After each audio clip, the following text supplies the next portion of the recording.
बिस्मिल्लाहिर्रहमानिर्रहीम। अस्सलामुअलैकुम स्टूडेंट्स हम BSN थर्ड सेमेस्टर की सब्जेक्ट इंग्लिश पढ़ रहे थे। इंग्लिश में हमने जो आप लोगों के कोर्स ग्रेड के मुताबिक यूनिट नंबर 6 है और हमारे चैनल के वीडियो लेक्चर के मुताबिक यूनिट नंबर 8 है, ये हमने स्टार्ट किया था। इसमें से हमने इसका जो मेन ऑब्जेक्टिव था आइडियम्स, वो हमने कंप्लीट कर लिए। और इसमें इसका जो दूसरा ऑब्जेक्टिव है कि रूट वर्ड और कॉमन सफिक्सेस एंड प्रीफिक्सेस, आज के वीडियो लेक्चर में रूट वर्ड और कॉमन प्रीफिक्सेस और सफिक्सेस हम कंप्लीट करेंगे।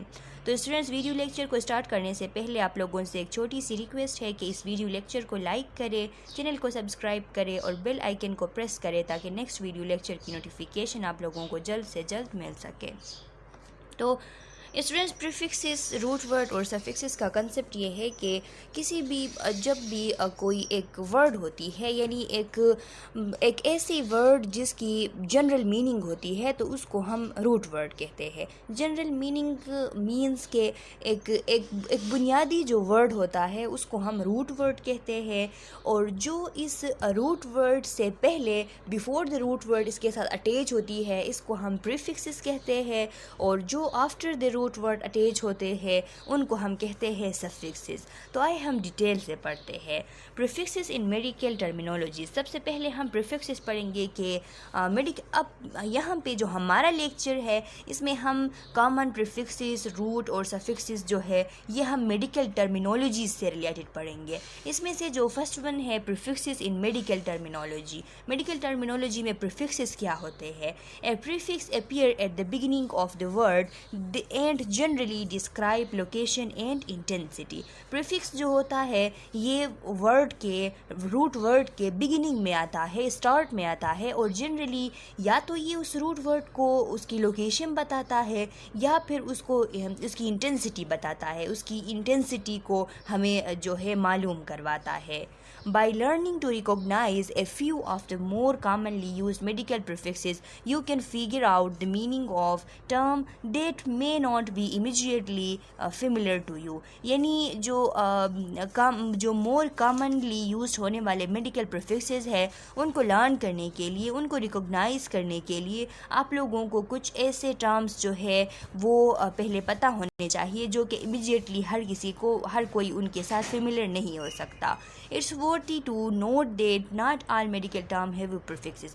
यानी ये जो है हम इट इज़ ए वर्दी, यानी ये जो है it is worthy to note that not all medical term have prefixes. तो ये एक वर्दी यानी एक इम्पॉर्टेंट चीज़ है कि हम नोट करें कि हर मेडिकल वर्ड के साथ प्रीफिक्सेस नहीं होते। ऐसे भी मेडिकल वर्ड्स हो सकते हैं कि जिनके साथ प्रीफिक्स नहीं होते। तो ये कोई यानी इतना इम्पोर्टेंट नहीं है कि हर मेडिकल वर्ड जो है उसके साथ प्रीफिक्सेस हो, लेकिन कुछ ऐसे वर्ड्स हैं मेडिकली यूज़ होने वाले वर्ड्स जो कि जिनके साथ हमेशा से जो है प्रीफिक्सेस यूज़ होते हैं और जिनसे आप लोग शायद फेमिलियर हो भी सकते हो या इमीडिएटली आप लोग फेमिलियर नहीं भी हो सकते हो। तो प्रीफिक्सेस इन मेडिकल टर्म। अब मेडिकल टर्म में प्रीफिक्सेस कौन कौन से होते हैं? अब स्टूडेंट्स, MCQs के हवाले से आप लोगों को बताती चलूँ कि इनसे अगर MCQs उठाए जाए तो फॉर एग्जांपल आप लोगों को दिया गया होगा एंटीडोट्स आप लोगों को दिया होगा और आप लोगों को से पूछा जा रहा होगा कि ये जो एंटीडोट एक टर्म है इसमें प्रीफिक्स अटैच है या कि फिर सफिक्स अटैच है। तो आप लोगों को पता होना चाहिए कि ये जो एंटीडोट है इसमें जो एंटी है ये क्या है। ये एंटी का मतलब जो है वो जो है एंटी का मतलब क्या होता है? खिलाफ। तो जो एंटी होता है ये प्रीफिक्स होता है। ये आप लोगों को पता होनी चाहिए कि अगर एक वर्ड आपके सामने है तो इसमें प्रीफिक्स अटैच है या सफिक्स अटैच है। तो ऐसे इजी MCQs इससे बनते हैं। अब है फर्स्ट वन एंटी, यानी एंटी का मतलब क्या है? अगेंस्ट। और इसकी एग्जांपल देख ले आप students. Antidotes a therapeutic substance used to contract the toxic action of a specific substance. Antidote क्या होता है? एक ऐसी थेराप्यूटिक सब्सटेंस है जो कि दूसरे टॉक्सिक जो एक्शन होते हैं, दूसरे स्पेसिफिक सब्सटेंस के जो टॉक्सिक एक्शन होते हैं उनको काउंटरैक्ट करता है, यानी उनके खिलाफ काम करता है। यानी जो टॉक्सिक चीज़ें होती हैं उनके खिलाफ हम क्या करते हैं? एंटीडोट यूज़ करते हैं। तो अब इसमें एंटीडोट एक टर्म है, एक मेडिकल टर्म है, इसमें जो एंटी है ये प्रीफिक्स है। दूसरा एग्जांपल है बाई। बाई का मतलब क्या है, बाई किसके लिए यूज़ होता है, टू या बोथ के लिए। जब हम दो चीज़ों के बारे में बता रहे हो या फिर हम दोनों को इकट्ठे जो है वो उनको शामिल कर रहे हो तो उस टाइम हम बाई उनके लिए यूज़ करते हैं। जैसा कि बाईलेटरल किसे कहते हैं, occurring on both side of the body, यानी बॉडी के बोथ साइड जो है वो चीज़ अकर होती है, इसलिए इसको हम कहते हैं बाईलेटरल। केटा क्या है, अब आप लोगों को यहाँ पे बाइलेटरल पे स्टूडेंट्स ये दिया होगा और आप लोगों को से पूछा जा रहा होगा कि इसमें प्रीफिक्स अटैच है या सफिक्स अटैच है। तो आप लोगों को पता हो कि इसमें प्रीफिक्स अटैच है और प्रीफिक्स क्या है, बाई है। केटा का मतलब क्या है, downward, catabolism, the process of breaking down complex chemicals into simple chemicals. Catabolism क्या है, जो कॉम्प्लेक्स केमिकल्स होते हैं उनकी ब्रेक डाउन हो के जब उनकी सिंपल फॉर्म आ जाती है तो इस प्रोसेस को हम केटाबॉलिज्म कहते हैं। तो अब इस केटाबॉलिज्म में जो केटा लफ्ज़ है ये क्या है, ये प्रीफिक्स है जो कि रूट वर्ड के साथ अटैच हुआ है, यानी केटा मीन्स क्या है, डाउनवर्ड। अब आप लोगों को पता होना है कि केटाबॉलिज्म अगर दिया गया हो तो इसके साथ प्रीफिक्स अटैच है। एंडो का मतलब क्या है, विद इन, इनसाइड, एंडोस्कोपी। अब एंडोस्कोपी है, एंडोस्कोपी में आप देख ले स्टूडेंट्स, ये जो स्कोपी है इसका जनरल मीनिंग होता है, स्कोपी का मतलब क्या है, देखना यानी किसी चीज़ को जो है वो स्टडी करना, देखना, इसको हम क्या कहते हैं, स्कोपी कहते हैं। अब ये जो स्कोपी है ये एक जनरल मीनिंग देती है, इस वजह से ये स्कोपी एक रूट वर्ड है और ये जो एंड है इसके साथ लगा है एंडो जो है वो क्या है, वो प्रीफिक्स है। अब एंडो इसके साथ जब अटैच हुआ तो फिर हमने क्या कहा कि एंडोस्कोपी, इनसाइड द बॉडी जो है वो स्कोपी करना, एग्जामिनेशन करना, वरना स्कोपी का क्या मतलब था, एग्जामिनेशन था, देखना था। अब जनरल मीनिंग इसकी थी तो ये रूट वर्ड थी, इसके साथ एंडो अटैच हो गई तो इसके साथ क्या अटैच हुआ, प्रीफिक्स इसके साथ अटैच हुआ, जिससे हमें पता चला कि एंडो यानी अंदर, बॉडी के अंदर जो है, इनसाइड द बॉडी, एंडोस्कोप के थ्रू स्कोपी करनी है, एग्जामिनेशन करनी है। Epigastric, about the stomach. अब यहाँ पे रूट वर्ड देख ले, गैस्ट्रिक क्या है, स्टमक के लिए यूज़ होती है, एक जनरल मीनिंग इसकी है, स्टमक के लिए यूज़ होती है, इस वजह से गैस्ट्रिक जो है वो रूट वर्ड है। अब इसके साथ इपी अटैच हो गया तो हम पता चला कि अबाउ द स्टमक, तो ये इपी क्या है, ये इपी प्रीफिक्स है। अब यहाँ पे देख ले स्टूडेंट्स, हीमी का क्या मतलब है, half, hemiplegia, paralysis that is limited to one side of the body, ऐसी फालिज जो कि बॉडी के एक साइड में हो। अब यहाँ पे प्लीजिया पैरालिसिस के लिए यूज़ होता है तो ये रूट वर्ड है, इसके साथ हीमी अटैच हो गया, हीमी अटैच होने का क्या मतलब है कि इसके साथ प्रीफिक्स अटैच हो गया, हीमीप्लीजिया, बॉडी के एक साइड पे फालिज होना। इनवर्ड यानी इनवर्ड का क्या मतलब है कि इनका क्या मतलब है, इनवर्ड। यहाँ पे जो नॉट लिखा है स्टूडेंट्स, ये वाला नॉट, इनफर्टिलिटी के सामने जो नॉट फर्टाइल का नॉट है ना, वो यहाँ पे गलती से अटैच हो गया है, तो इसमें कंफ्यूज ना हो। इनका मतलब है इनवर्ड। इनहेलेशन का क्या मतलब है, सांस जो है वो लेना, और इनवर्ड का सांस अंदर ले जाना, सांस अंदर ले जाने को हम क्या कहते हैं, इनहेलेशन कहते हैं। तो इसमें जो इन है ये प्रीफिक्स है। और दूसरा इनफर्टिलिटी है, इनफर्टिलिटी में फर्टिलिटी का क्या मतलब है, फर्टाइल होना, और इनफर्टिलिटी अटैच हो गया तो इसका क्या मतलब है, फर्टाइल नहीं होना, यानी जो है बंदा जो है वो नॉट फर्टाइल है, रिप्रोडक्शन के लिए वो जो है सुइटेबल नहीं है।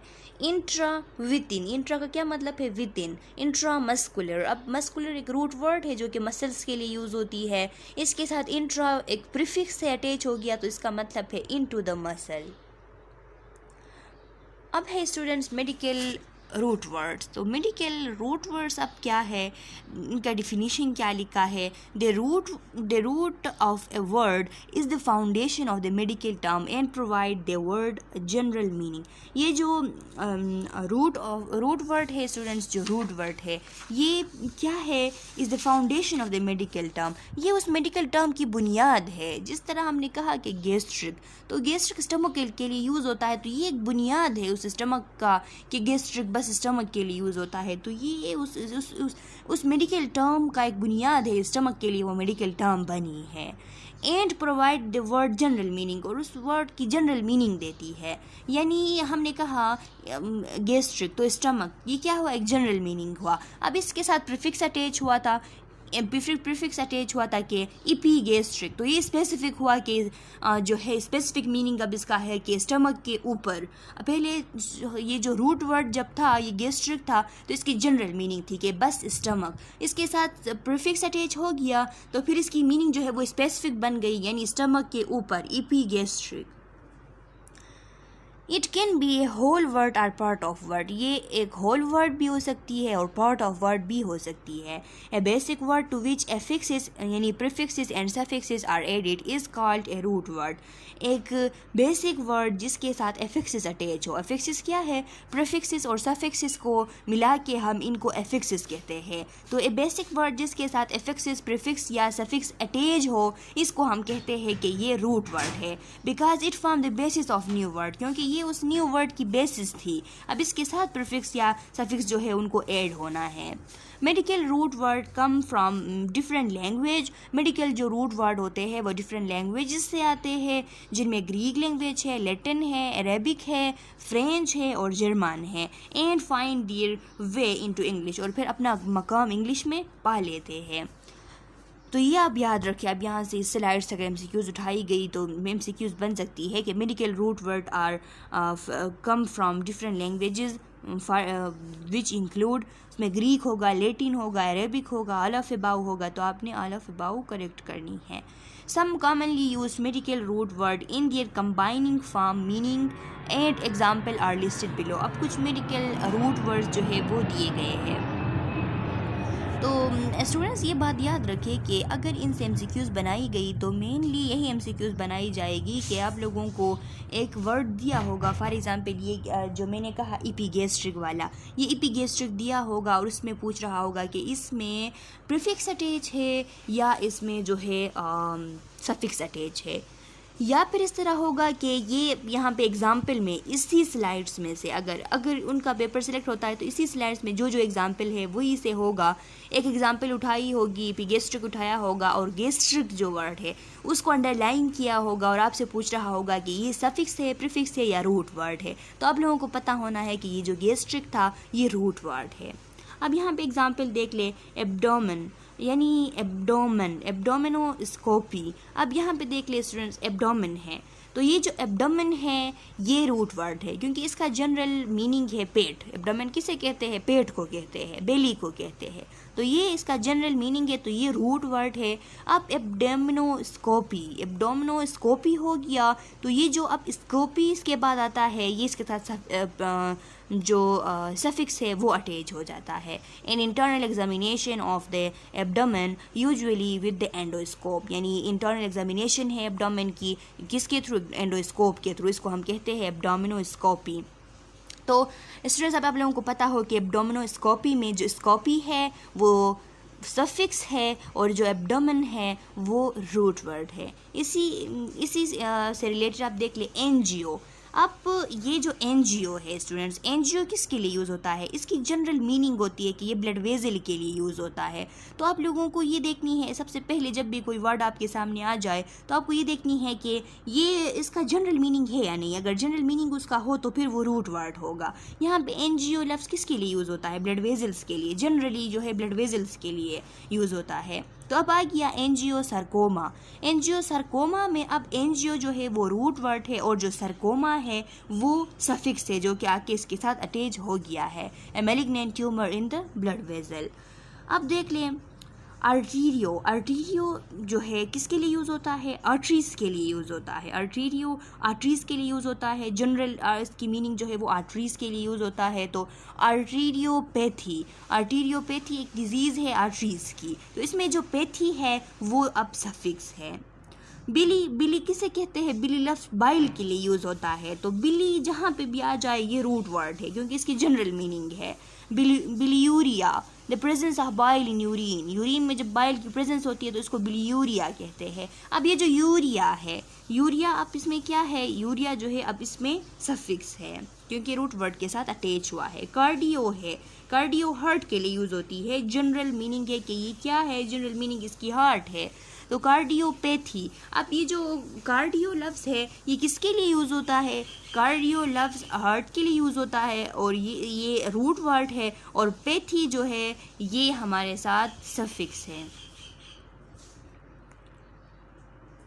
केमिकल यानी कीमो जो है इसकी जनरल मीनिंग है कीमो केमिकल के लिए यूज़ होती है, कीमोथेरेपी। अब इसमें कीमो जो है रूट वर्ड है और थेरेपी जो है वो सफिक्स है, यानी ट्रीटमेंट विथ केमिकल्स। डर्म जो है वो स्किन के लिए यूज़ होती है। डर्मेटाइटिस, अब डर्मा है डर्म है तो ये रूट वर्ड है और टाइटिस है तो ये सफिक्स है, यानी inflammation of the skin. Gastro stomach, gastritis, अब गेस्ट्रो में जो गेस्ट्रो है वो स्टमक के लिए है, रूट वर्ड है, और जो ट्राइटिस है वो सफिक्स है। अब स्टूडेंट्स लिखा है suffixes in medical terminologies. Suffixes अब क्या होते हैं मेडिकल टर्मिनोलॉजीज में? Suffixes are attach at the end of the word to change or add to the original meaning. अब सफिक्सेस जो होते हैं ये वर्ड के एंड में अटैच होते हैं, या तो उसकी मीनिंग को, जनरल मीनिंग जो होती है ओरिजिनल मीनिंग, उसको चेंज कर देते हैं अटैच होके, या फिर उसके साथ जो है कुछ एडिशन कर देते हैं मीनिंग के साथ। इन medical terminology suffixes usually signify a medical condition, surgical procedure, diagnostic term, test information, disease are part of speech। अब जो मेडिकल टर्मिनोलॉजी में सफिक्सेस है वो तो अक्सर या तो कोई मेडिकल कंडीशन को ज़ाहिर करते हैं, सर्जिकल प्रोसीजर को ज़ाहिर करते हैं, डायग्नोस्टिक टर्म को ज़ाहिर करते हैं, टेस्ट इंफॉर्मेशन को, या फिर डिजीज़ को, या फिर पार्ट ऑफ स्पीच को। Some suffixes also signify medical practice or practitioners. कुछ सफिक्स ऐसे भी होते हैं जो कि मेडिकल प्रैक्टिशनर्स को सिग्निफाई करते हैं। तो ये बातें आप याद रखें स्टूडेंट्स। सफिक्स के बारे में कुछ ऐसे MCQs भी बन सकते हैं कि which one of the following may usually signify surgical procedure, practice or practitioner. तो आप लोगों को पता हो कि ये सफिक्स है। अब इसके कुछ एग्जाम्पल्स हैं। साइट आ गया है। साइट का क्या मतलब है? साइट किसके लिए यूज़ होता है? सेल के लिए यूज़ होता है। तो ल्यूकोसाइट। अब इसमें देख ले स्टूडेंट्स, ल्यूकोसाइट में जो रूट वर्ड है वो लीको है। क्यों? क्योंकि ये इस लीको का मतलब है WBCs, ये एक जनरल टर्म है WBCs के लिए। अब इसमें साइट आ गया तो जो है लीको WBCs को कहते थे, वाइट ब्लड सेल्स वाइट को कहते थे। अब साइट आ गया तो मीन्स क्या हुआ? लीको वाइट ब्लड है और साइट आ गया तो सेल्स भी हो गया, यानी इस साइट ने इस पे रूट वर्ड पे एडिशन कर दिया। एक्टोमी है। अब एक्टोमी किसे कहते हैं? सर्जिकल रिमूवल को एक्टोमी कहते हैं। यहाँ पे स्प्लीन है। स्प्लीन क्या है? एक रूट वर्ड है, स्प्लीन के लिए यूज़ होती है। अब इसमें एक्टोमी आ गया तो इसने इसका मतलब चेंज कर दिया। किस तरह मतलब चेंज कर दिया?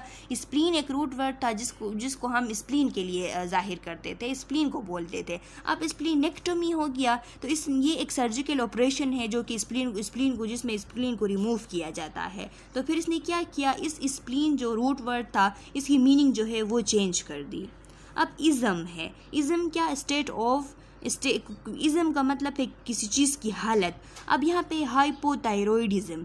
अब हाइपोथायरॉयडिज्म जो है ये क्या है? State of low thyroid. इसमें जो हाइपोथायरॉइड है वो जो है, इसमें जो थायराइड है, थायराइड क्या है स्टूडेंट्स? एक रूट वर्ड है जो कि थायराइड ग्लैंड के लिए यूज़ होती है। और इसमें जो इज़म है, इज़म जो है वो एक कंडीशन को शो कर रही है, जो कि क्या है? इज़म कंडीशन को शो कर रही है जो कि एक सफिक्स है। और यहाँ पे प्रीफिक्स भी है। हाइपो आ गया तो हाइपो क्या है? प्रीफिक्स है। रूट वर्ड से पहले जो हाइपो है प्रीफिक्स आ गया है, और इज़म जो लास्ट में आया है तो ये सफिक्स है। और इसने क्या किया है?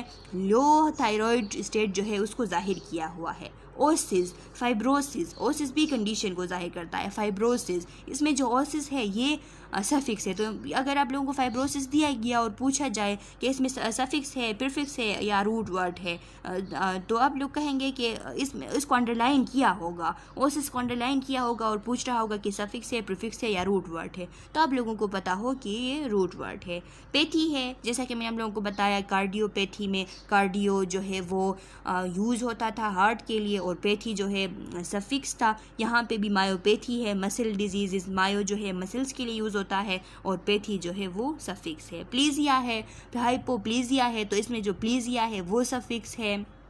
और सर्जिकल रिपेयर है यहाँ पे प्लास्टी, जो प्लास्टी होता है एंजियोप्लास्टी। अब एंजियो क्या था, एंजियो एक रूट वर्ड था जो कि ब्लड वेजल के लिए यूज़ होता था, इसके साथ प्लास्टी अटैच हो गया तो इसने मीनिंग चेंज किया इसका, यानी कि ब्लड वेजल्स की जो है रिपेयर सर्जरी हो रही है।